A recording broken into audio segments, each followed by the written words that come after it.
Deputado Carlos Mink, o que o governo poderia ter feito para evitar ou pelo menos contornar emergencialmente a questão do vazamento do óleo nas praias do Nordeste? Em 2008, 2009, eu era ministra do Meio Ambiente, nós preparamos 8 volumes, junto com a Marinha, coordenação MMA Marinha e 11 universidades federais, com recursos da Petrobras.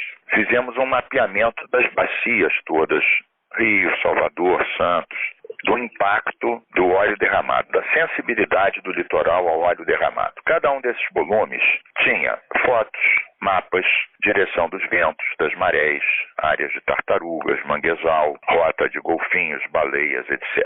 Posteriormente, em 2013, foi feito um decreto, plano de contingência face ao óleo. E aí tem instruções claras e precisas de como o governo deveria proceder. Sempre se faz referência também ao Atlas antes elaborado, um trabalho muito extenso. E nesse plano de contingência está lá, no dia seguinte convocar a Marinha Aeronáutica, os cientistas, as defesas civis estaduais, usar aqueles atlas para ver as áreas para fazer barreiras com boias especiais para evitar que o óleo atinja aquelas áreas mais sensíveis, mobilizar os bombeiros, as defesas civis, mobilizar serviços específicos para cuidar de animais, tartarugas afetadas pelo óleo, zonas de exclusão de pesca quando necessárias, temporárias, claro, com informações para os pescadores, para os banhistas, etc. O que acontece? O ministro chegou numa praia do Nordeste um mês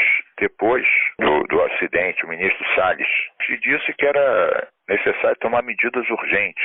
Mas como? Um mês depois, no dia seguinte, o governo tinha que pegar todas as fotos importantes dos satélites do INPE, também requisitar as fotos dos satélites da NASA, pegar com a Marinha todas as rotas, plano de trânsito dos navios nas áreas e descobrir de onde é que foi isso e, sobretudo, tomar medidas. O governo começou a fazer algo um mês depois e, recentemente, o óleo atingiu as áreas do peixe-boi, na Paraíba, que está completamente identificadas e listadas nos atlas que nós apresentamos em 2008, 2009 e não foram colocadas as boias, quer dizer, o óleo entrou dentro dessa área super sensível, assim como entrou em outras áreas de parques marinhos, super sensíveis, com corais, que tampouco foram protegidos. Eu contei 11 artigos ou incisos do decreto de 2013 que foram descumpridos. Isso cabe de uma ação de improbidade. Agora, por que houve essa situação, entre outras coisas? O governo tendo a lei em mãos, tendo recursos, por que deixou de fazer? Bom, primeiro, o presidente Bolsonaro quis acabar com o Ministério do Meio Ambiente. Houve uma pressão, ele não conseguiu, mas colocou um ministro que é contra o meio ambiente,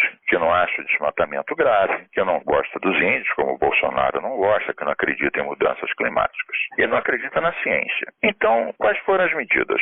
O ministro Salles, ele esvaziou o IBAMA, esvaziou o ICMBio. Para você ter uma ideia, a direção do ICMBio tinha oceanógrafos, biólogos, todos foram exonerados e ele colocou 4 PMs, oficiais PMs de São Paulo, na direção. Nenhum era biólogo nem oceanógrafo. Aliás, turma brincava dizendo que virou o IPM-Bio. E também o IBAMA, a mesma coisa. Demitiu funcionários, desqualificou o INPE, demitiu um diretor do INPE porque disse que o desmatamento estava aumentando, tirou um biólogo, meu grande conhecido, José Martins Fernando de Noronha, do ICMBio, estava há 25 anos à frente do projeto Golfinho Rotador, o maior especialista de golfinhos no Brasil, uma das pessoas que obviamente teria que ter sido chamado no dia seguinte para discutir prevenção, e colocou ele como vingança, porque ele foi contra o aumento dos transatlânticos em áreas de golfinhos, na Baía dos Golfinhos, e jogou ele para o sertão pernambucano, onde não há um único golfinho. Simplesmente o maior especialista de golfinho no Brasil, com 8 livros internacionalmente reconhecidos. Então, por que ele não chamou os cientistas? Porque ele cortou o diálogo com os cientistas. Ele tirou os cientistas do IBAMA, do INPE, do projeto Golfinho Rotador, desqualificou as universidades. Então, obviamente, não chamou porque cortou os vínculos, não achava sérios, não acredita na ciência. Então, uma situação de uma gravidade imensa. Então nós estamos vendo isso.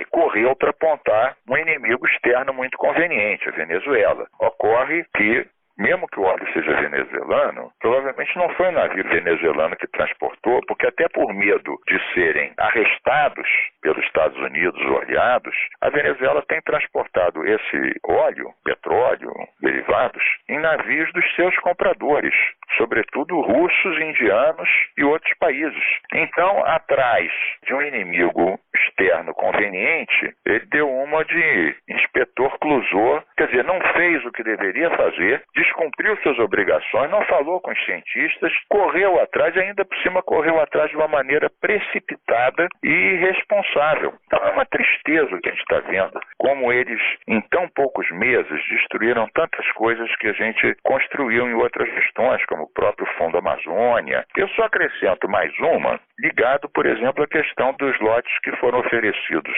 pelo Ministério e também pela ANP, em volta de Abrolhos. Na nossa gestão, em 2008, Lula era presidente, nós criamos um santuário de golfinhas e baleias do Atlântico Sul. Nós preparamos, o presidente Lula assinou, proibimos a exploração de óleo e gás em torno de Abrolhos e até mudamos rotas comerciais para não coincidirem com as rotas migratórias de golfinhos e baleias. Passado um tempo, a baleia jubarte saiu da lista das espécies ameaçadas de extinção. O que faz o Salles agora? Contrariando os pareceres técnicos do IBAMA e do ICMBio, ele colocou esses lotes para o leilão, mas houve tanta pressão dos ambientalistas, próprios técnicos da Petrobras, do MP, disseram isso e, afinal, essas empresas que arremataram os lotes não arremataram esses, o que seria uma tragédia para a biodiversidade marinha. Então, ele desrespeita a área técnica, ambiental e científica e, no meu modo de ver, está incorrendo em crimes de improbidade por não fazer o que a lei determina. Nesse caso específico de Abrolhos, a ANP, depois que não houve nenhum lance nesse último leilão, colocou a área ali permanentemente como oferta. Eu sei. Agora, depois coincidiu que ele fez isso, contrariando a área técnica, e logo em seguida teve esse acidente de óleo. Em extensão, é o maior que já houve. Em quantidade, não, mas em extensão é. Então, isso, obviamente, assustou e vai continuar assustando os investidores, porque eles sabem que mesmo o governo colocando isso será objeto de judicialização. Em suma, não querem arriscar, ainda mais vendo a repercussão dessa questão do óleo. Em suma, é muito triste desmontarem tantas coisas relevantes. Nós conseguimos, foi na minha gestão, a gente criou o Fundo Amazônia, trouxemos 1 bilhão de recursos a fundo perdido. Bom, mas isso já é uma outra discussão, não é o objeto desse assunto específico, mas se soma a todos esses pontos que ameaçam o meio ambiente. Quando os 8 ex-ministros estivemos há pouco tempo no Congresso Nacional, entregamos documentos ao presidente da Câmara e do Senado, pedindo que não tramitassem matérias que pusessem em risco a Amazônia, sem ouvir os cientistas. A SBPC assinou o documento conosco, assim como a OAB. O presidente da Câmara, o deputado Rodrigo Maia, ele se comprometeu a não colocar em votação os projetos que abrem as terras indígenas para exploração, assim como outros que acabam com a reserva legal, esse até de origem do